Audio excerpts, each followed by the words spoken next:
What's up, everybody? It's your boy TOBBQ here again with not another music review. Today, we're keeping the theme of year in review. We've already covered top albums of the year, top songs of the year, and when I was making my top albums of 2023 video, I realized that there was a lot of music that I listened to that wasn't from 2023. And a lot of those albums and songs were really enjoyable for me. It kind of felt weird not to include them in my review because they were new to me. So to incorporate them, I figured it'd be fun to make a video about my favorite videos that I made this year on the channel. Now, I could easily talk about my most successful videos and just kind of plug those, but really I want to talk about the videos that mean the most to me, the ones that I think really shaped this channel, maybe shaped me as a person. What videos helped me become a better TOBBQ, I guess.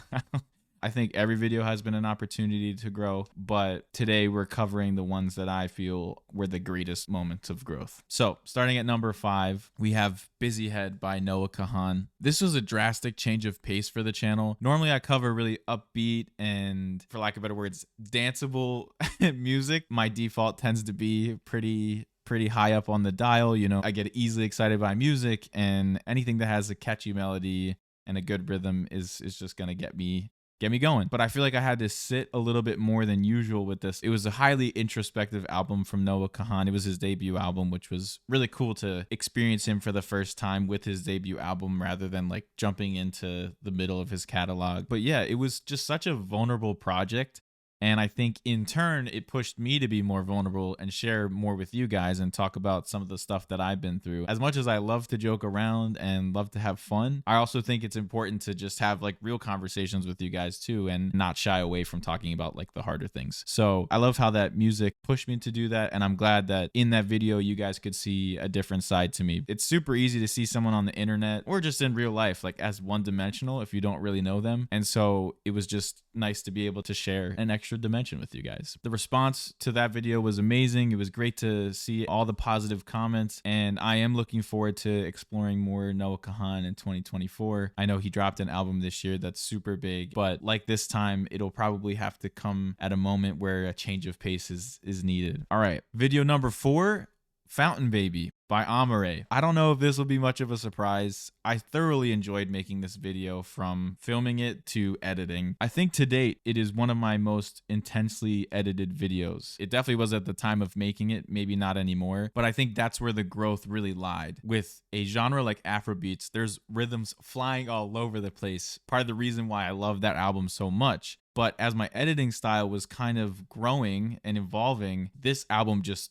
I think, pushed it to the stratosphere. It made me realize that there is so much to a song that I can accentuate through my editing. And I felt like when I was working on it, it was like I was trying to crack a puzzle. I just got into the smallest minutia of every song just to make sure that what I was thinking at the time, but maybe not articulating, was being communicated to you through the edit. Everything in the creation of that video was just so much fun for me, and it just had to be highlighted. Video aside, if you haven't listened to the album, go check it out because it's fantastic. Now, sticking with the theme of editing and my evolution of that, number 3 is Gabriel by Keshi. In my personal belief, my Amare video and everything beyond that would not have existed if I didn't listen to Gabriel. Now, maybe I was just on a natural trajectory of finding my editing style, but I feel like Keshi's music forced me to rethink about how I want to be creating my videos. I said in that video that he does a lot of genre bending. He's his own producer, so he has a unique style. He throws in his like little signatures, little flares in there. And again, it made me realize that I need to either call these things out, or if I don't call them out,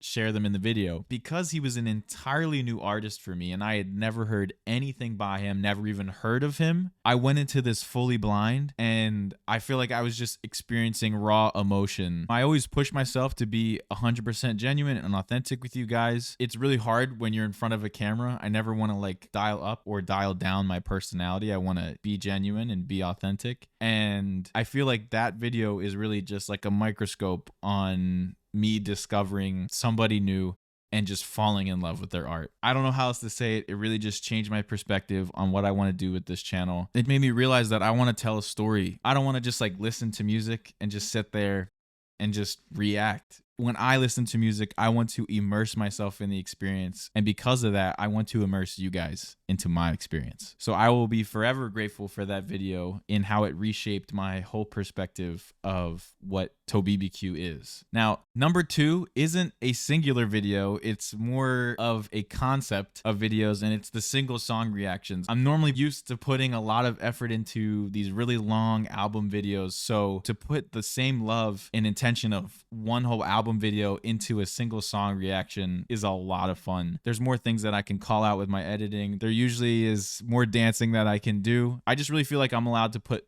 even more of myself and more love into those projects. I do want to call out a few of those single song reactions though that were my favorites this year. I liked every single that I listened to, but there were a few that stuck out to me. My favorite probably was This Is What Space Feels Like by Jake. I mentioned in that video that I discovered Jake this year, even though his album came out. And that album actually inspired me to make the channel. So while I couldn't show you guys my initial reaction of his debut album, I could at least share my love and appreciation for his music through this video. It was so much fun. The song had so much to work with. I was having an absolute field day editing that video and coming up with the choreography, if you will. Funny enough, I forgot to hit record twice for the dancing portion. So I was not only really sweaty, but also like really frustrated, but somehow I still enjoyed the hell out of making that video. It was just so cool, and it was a fantastic listening experience. Second is That's You by Lucky Day. I mentioned in that video that was produced by Bruno Mars, so naturally I'm going to be extremely hype about that. But yeah, my reaction and everything that transpired in that video was just a pure and raw, genuine look on how I get when I listen to Bruno Mars. Something just comes out of me. I get so unbelievably excited and my body just starts moving. There's nothing I can do when Bruno tunes come on. I also feel like how I edited that video and the dance moves I came up with was also just reflective of Bruno's like corniness, if you will. He's very dramatic, so I wanted to channel that spirit for the song that he created. The last thing I wanted to touch on was Better Place by NSYNC. I think it's hilarious how earlier in the year when I was reviewing like Jonas Brothers, Big Time Rush, like all those boy bands, I was saying I love NSYNC so much. I had my NSYNC hoodie on and that they're my favorite boy band of all time. And never did I imagine that they would actually make another song, let alone in 2023. So to feel like a 5-year-old again, listening to their music was just phenomenal. Even if it's for a Trolls movie, I am just so grateful that they decided to collaborate again. I'm hoping for more music in the future, but that video just brought me a tremendous amount of joy to dance to edit, all those things, but to just relive my childhood. Now, my favorite video of the year, and most of you probably haven't seen it, which is fine.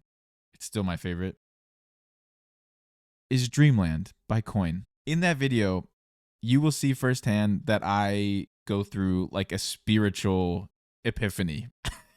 I think at the end of the video, I said this is like one of my top 5 albums of all time. And I was definitely in the heat of the moment, but I can still tell you right now, it's still in my top 5 of all time. Very few albums have made me feel what this album has made me feel. And yes, I did my due diligence with the editing. I did a lot of dancing and I just had a lot of fun overall. But I just feel like that video captured raw emotion. I had already known about Coin. I liked some of their work, but I just never listened to this album. And it felt like I was reuniting with a friend that I hadn't seen in like 30 years. It was a reunion that just felt like bigger than myself, bigger than I could understand. But I just knew that I was like in the right place at the right time. I can't use any other word to describe it, but it was just an absolute spiritual experience. It brought me an insane amount of joy. I cannot quantify how much joy that Dreamland brought me. And I'm just overall really grateful I went through that experience. So check it out if you want. You don't have to, but it was a lot of fun. And I don't think you'll see me happier on this channel. So now that we got all that out of the way, I just wanted to say thank you guys for your support this year. I started this channel because I wasn't feeling really fulfilled with my life. Don't get me wrong, I have so many blessings and so many things to be grateful for. But yeah, I just found myself in a place of like monotony, stagnance, and just like unfulfillment. I feel like I was just kind of cruising through life and I didn't really have anything auxiliary that could offer me excitement or growth. So to pour my heart into this has been a rewarding experience for me because I get to see how I'm growing at this new thing and to see what I'm capable of when I put my mind and my heart into something. I think what moves me so much is that it resonates with you guys and that you've enjoyed it and that my experiences are something that you want to like participate in and also add to with your own reactions and your own comments and suggestions. I don't know what 2024 is going to bring in terms of this channel. Perhaps I need to have a more structured approach on delivering content. I never want to burn out from this. I never want to lose the love I have for making these videos, but at the same time, I don't want to lose it at all. So I'm going to try and figure it out. But again, I just wanted to say thank you for supporting me along this journey, having fun with me, dancing with me, thinking with me, screaming with me. Like, just, it's been so much fun. It's just been so real, guys. It's been so cool. I'm wishing you all the best in the new year. No matter what resolutions you have or whatever you decide to change, just remember to keep one thing the same. You. This has been TOBBQ. Stay real and stay you.